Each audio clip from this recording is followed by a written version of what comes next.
scariest I've ever been on stage, besides was my first concert, you know, big concert, was the first Van Halen show. I had butterflies. I was a nervous wreck. I was pacing. I was sweating before I walked out from not warming up, just from tension. I was really, really nervous. My manager did a crazy thing to us. Our manager. He booked us in Shreveport, Louisiana, a town, maybe one of 3 towns in the United States that I've never played, because I never had airplay in it. So he starts a tour there, right, where I'm like, Sammy who, you know? The audiences everywhere, including the very first show in Shreveport, everyone just went, "We love you." You know, it was great. 30 seconds into the first song, I got hit with about 20 big giant banners rolled up. So I start unrolling them, looking at them, David Lee Who, you know, some other rude statements, and it really, you know, I can honestly say it encouraged me. They accepted Sammy like he was with us. You know, it's like nobody even cared about Dave, you know? It's like, yeah, Sammy, you know? So tell me why can't this be love? Straight from my heart. Oh, tell me why can't this be love? I didn't want to change the band when I came in. I just wanted to be the singer in it and you know, work my way in to the point where we didn't lose anything that they already had. And in this band, for instance, I don't ever present the start of a song to this band intentionally. I mean, I had 15 songs for my album that I was supposed to do, but I didn't present one of them to this band because I really think that the band should remain the musical spring, which is really Eddie.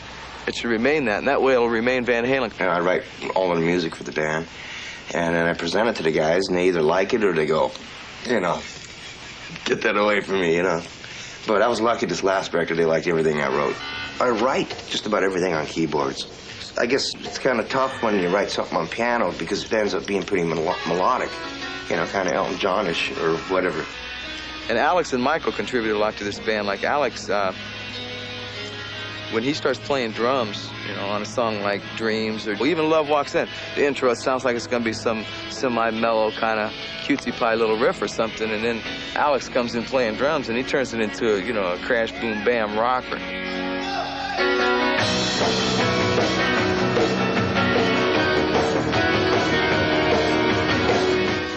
With Michael, the thing that he adds to the band a lot of people don't see is the real high background harmonies.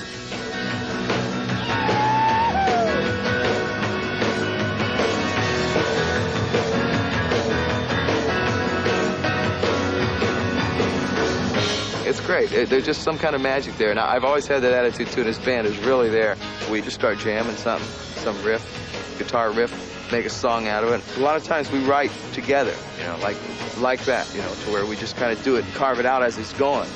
And then I'm always the one that gets stuck with having to write the lyrics. The new stuff, when I heard it first, I was like, this is different stuff, you know? Because they talk about dreams a lot, and you're thinking, you know, people now, like I'm a senior, you know? And, you know, we're thinking about the future a lot, and it's sort of like in tune to the kids nowadays that, you know, they have a lot of problems thinking about their future life and on. It's quality stuff. I just write a lyric that I feel from my heart, because I got to sing it. So many eyes, say all the tears you cry. Oh, that's what dreams are made of. 'Cause we belong in a world that must be strong. Oh, that's what my dreams are made of. I wasn't nervous at all starting 5150. See, Ted Templeman was actually supposed to produce, but then like a week before we were going in the studio, he calls us and he goes, sorry guys, I'm committed to Dave. No, you know, sorry Ted, but, you know, I was actually happy because I really wanted to do it ourselves. From the day I walked into the studio with these guys and we started making music, there were no doubts in any of our minds. And all these other people that we were keeping away from the studio, all the record company people and a lot of press people would come and interview us, but they couldn't really hear any music. you know, they all had their doubts. You could read it right in their eyes, like, oh, I don't know, you know, it's a big move, you know, without Dave, you know, Van Halen might not be nothing, you know, and we were just smiling, you know, our confidence level was so high because, you know, we were writing this material that came out on this album, and we were hearing it every day, and we're going, whoa, this is great, you know, can you imagine when this stuff comes out, you know, and sure enough, it worked.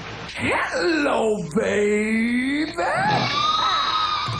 5150 being our first album that we basically did completely by ourselves, and it going #1, of course, is an incredible feeling. You know, very satisfying. Feels better than anything I can imagine outside of sex.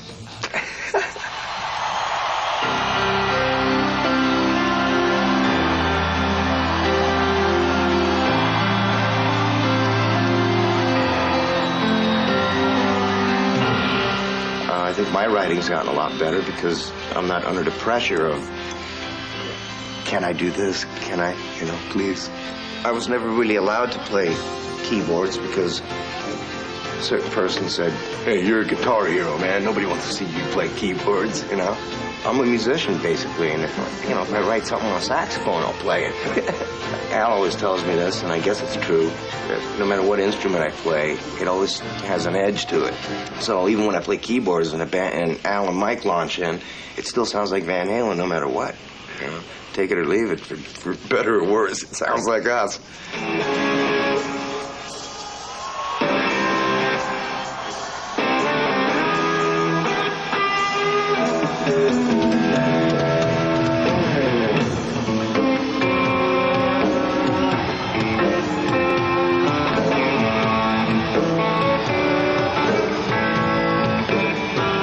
Funny thing is, actually, I started out playing drums, and I had a paper out to pay for, you know, it's like $125 Japanese drum kit, and while I was out delivering the papers to pay for the kit, Al was playing my drums. He says, okay, you're gonna play my drums, I'm gonna play your guitar. And at the time, he was taking Spanish guitar lessons, so I took his guitar. And he played a piece of music that I'd been practicing for hours on end, and he had it just like that. Yeah, it just seemed to come natural, you know, because I've been playing piano for years, so the fingers were limber, you know, or whatever. It was pretty easy.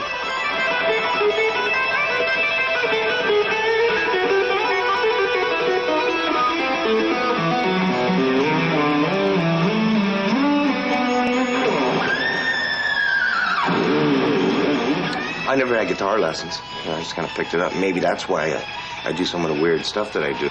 I play a little different than most people, doing the finger stuff on the fingerboard, you know, or whatever. Nobody really did it until I did. Now everyone does it. He's never approached the instrument like the average person would do. He's changed the guitar just like Hendrix did a long time ago, but he's taken it a lot further. No one else jumps around like Eddie does, you know? He's the greatest rock and roll guitarist ever. He's the fastest, and he just does wizardry with the guitar. He jams! He jams! Without Van Halen jams! Is there another beer?